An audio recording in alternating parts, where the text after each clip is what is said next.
ఎడ్యుకేషన్‌గా ఇంకా ఉద్యోగాలు అయన్నీ లేవు కదండీ ఇప్పుడు బీజేపీలో.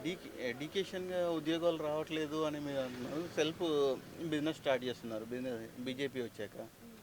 పీ లైక్ ప్రధానమంత్రి పీఎంఈజీపీ లోన్స్ వస్తున్నాయి కదండీ! బిజినెస్ డెవలప్‌మెంట్ వాళ్ళకి వాళ్ళు డెవలప్ అవుతున్నారు పార్టీ యూత్ కూడా. వరకే చెందుతుంది. అరువులకు ఎవరికీ చెందట్లేదని చెప్పేసి అని అంటున్నారు మరి. ఏది ఇది మీరన్నది. పార్టీ వరకే చెందట్లేదు. బీజేపీలో ఆల్మోస్ట్ డెవలప్‌మెంట్ కూడా ఉంది. హ్మ్. బీజేపీలో ఎవరు స్వలాభం కోసం కష్టపడట్లేదు. అంటే ఈసారి బీజేపీ వస్తుందని మీరు అంటున్నారా మళ్ళీ? 100% బీజేపీ వస్తుంది. మరి కాంగ్రెస్‌కి అవకాశం ఇస్తే ఎలా ఉంటుందని మీరు అనుకుంటున్నారు? కాంగ్రెస్‌కి అవకాశం ఇస్తే అందరు కలిసి కొట్టుకోవాల్సి వస్తుంది. హ్మ్.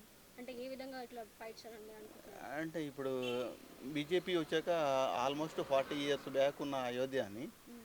దాన్ని ఇప్పుడు అయోధ్యలో రామ మందిరం కట్టించడం అది గ్రేట్ థింగ్. హ్మ్. అది ఎప్పుడో 200 సంవత్సరాలు అది హ్మ్.